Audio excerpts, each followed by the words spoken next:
Hello everybody and welcome back to CriusCraft. As you can see, we've got a sheriff's badge on. Oh yeah, I'm looking good, and we're in the sheriff's office because this is now actually JSO. Our current only person is Turf. He killed one of my dogs. My dog hit him and he spatted him and killed him, and I'm sorry buddy, that's jail time. But we're looking good, and as you can see on the map, there are some spoilers. I'm quite excited. But let's get into the episode, shall we? Oh, hold on, before we do, I figured out how to make shaders work and use all my other mods at the same time. It's awesome. Editor me, can you do like a fun little transition, please, as I turn them on? Alright, you guys ready? Boom! How gorgeous is this? Genuinely, look at that. Like, what? Okay, let's get into the main reason we're not outside, by the way, is because there's spoilers outside. But let's get into the episode, shall we? P.S. Some of these clips are from a VOD I did. I do one VOD a week, and I built the barn for my wool farm. I hope you all enjoy. Alright, let's go. It's night time, I think. But today we're going to be putting a barn over my wool farm. Now, my wool farm is extremely effective. It's been working really, really well. But I want to put something over it so it's not just there, because it's not very pretty, let's be honest. So we're going to take down the bamboo because we're going to need to build. And then did like a nice simple nice simple roof, that's the one. Just a very simple roof design. I think we should be good. Okay, so a huge amount of the live was actually usable. Apparently, I just don't stop talking sometimes when I feel nervous. Anyways, the build went well. I ended up using dark oak and dark oak logs, like I did with my build to make it more rustic, but I used mangrove for the skeleton, and then I used spruce for the roof and spruce logs to give it some texture. It's a very simple build. I'm not overly doing it because it's literally just to hide the farm, but I like it, it's cute, and it's out the way. But it's nice. I really struggled with the windows here because I wanted to hide what was going on in the barn, but I couldn't figure out how to. So I just did normal windows and gave up because also I realized no one gives a damn. Everybody knows it's there. Anyways, I love mangrove and I love mangrove shelves. They are amazing and I will definitely be using them a lot more. But here's a finished product. I'm very happy with it, to be honest. I think it's cute. I hope you guys like it too. Tell me what you think. Do you think anything could be added? And do you know how I can block out the windows without the stupid plain windows attaching to the block on the inside? Because apparently they attach to trapdoors now. That's new. I didn't know that.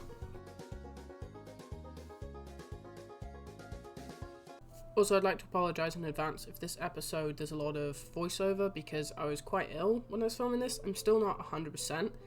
I've swallowed like 4... I've just gone through a lot of cough medicine. My throat hasn't gotten better since the stupid cold I had.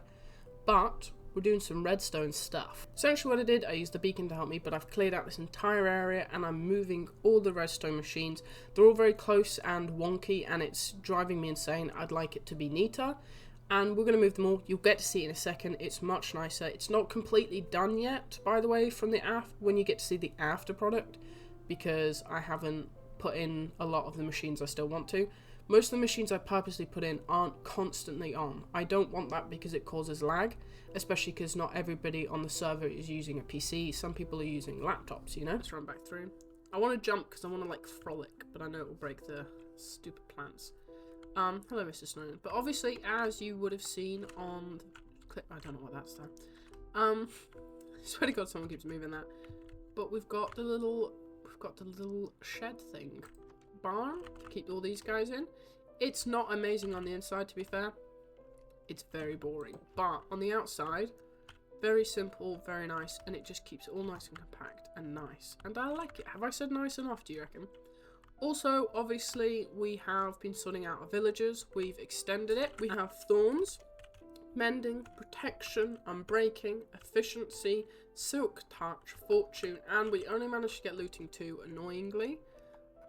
But we've also got infinity, so that's pretty decent. I mean, little gay roofs. And for the piece de la resistance, there's this guy. He doesn't trade anything decent. I just can't be bothered. Now, obviously we've got the bamboo farm, which we're going to extend, but we have moved all of the redstone about. We've made it a lot neater down here, basically. We've got pumpkins, and then we've got melons. Half of the melons go into a bone meal system, and half of them just go into chests. Same with the pumpkins, half into the bone meal, half into the chests. That way, I can keep a lot. Also, we have a cactus farm. Yippee! I use a lot of moss wool and moss coloured things because, I don't know, can you take a guess why?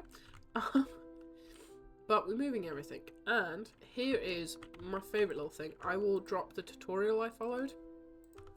I will have to find it. But basically, I put bamboo into these 3 dispensers. I don't have to put them in all of them. Plant a seed here, activate the machine, and just hold down. Now, obviously with no bone meal, I'm just getting the seeds back. But with bone meal, I'm a bit low on beetroot because I've been trading it.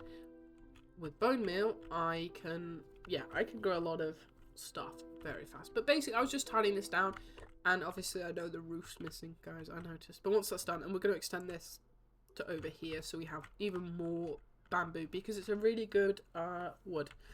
It's good for building and for little things. Okay, so can you tell I was really ill whilst recording those clips? Anyways, so I decided to change the size of the road.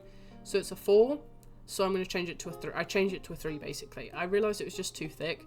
And, like, it looked nice, but also it was just annoying because at the end of the day it took up room. I could put less detail into things. It was frustrating. Anyway, so I changed the road, and I'm going to put a tree right in the middle of that little roundabout there. That's where the tree's going. And I'm going to tell you guys a little bit about Wild West's wood market? No. Wood industry. Yeah, let's call it that. During that era, the most common way they would process a lot of the wood, especially for building and stuff like that, would be a small or portable sawmill that would be moved usually in wagons and stuff. They weren't hugely big, but also like they weren't a small bit of equipment to move around. So they'd usually take up an entire wagon. They usually put on some bare grounds with tarp and stuff over them so they didn't get water damage over time. I'll put a picture up here because I'm going to figure out how to build one soon because it feels very appropriate. The most types of common wood that they'd find in the 19th century in those areas, pine was one of the most important ones. It was used in majority of strong base structures. When I say pine, I don't just mean like a Christmas tree. Old growth pine, which is the old one that's not commercially grown as much anymore, was much bigger, dense, and strong. But there was also other types like fir, cheddar, and oak. Fir and cheddar were often grown, as well as cottonwood and sagebrush, and spruce, but they're all soft woods, so they weren't used heavily in big size of buildings, but they were used a lot. But then obviously there's oak. Oak's everywhere you go. It just always is. Also, a lot of the time, cabins in the West and Wild West era, and in that area were often made with green wood, which means new wood, which means it wasn't dried and carefully thought through. It didn't give you that knock-on wood feeling. It was often still wet, which caused a lot of rot and damage over time, but it was sort of a necessity over anything else that they needed shelter and ability as soon as possible. There were many other buildings that were made with dry wood, but it was usually a lot more expensive, and honestly at that time money was an issue for a lot of people.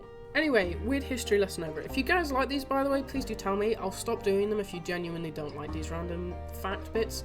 And, oh, I did not notice that the gas got into the shot when I first edited this. Anyways, that's the trees. I have been. But walking over to my area now, excluding that stupid mangrove tree. Sorry, I hate mangrove. I love mangrove, but it's such a faff to farm. Hello, guys. Yeah. It's nicer, much nicer walking over. And we're going to build the saloon, and then we're going to start building other things as well. I'm going to deal with this bad boy. But do you guys like the shaders? I won't keep them on all the time. I think I'll just keep them on for little bits and just sort of showing stuff off. Because it's how it's intended. It's how you're meant to see it, you know? It's nice. But yeah, no, we're doing good. And even without shaders on, to be fair, this is still nice. And it does feel... I placed torches, by the way. I got killed one too many times. It still feels... How do you guys keep getting in here? Who's been killing my cows? Have you killed my cows? What? Ah, look at that sunset. It's kind of blinding.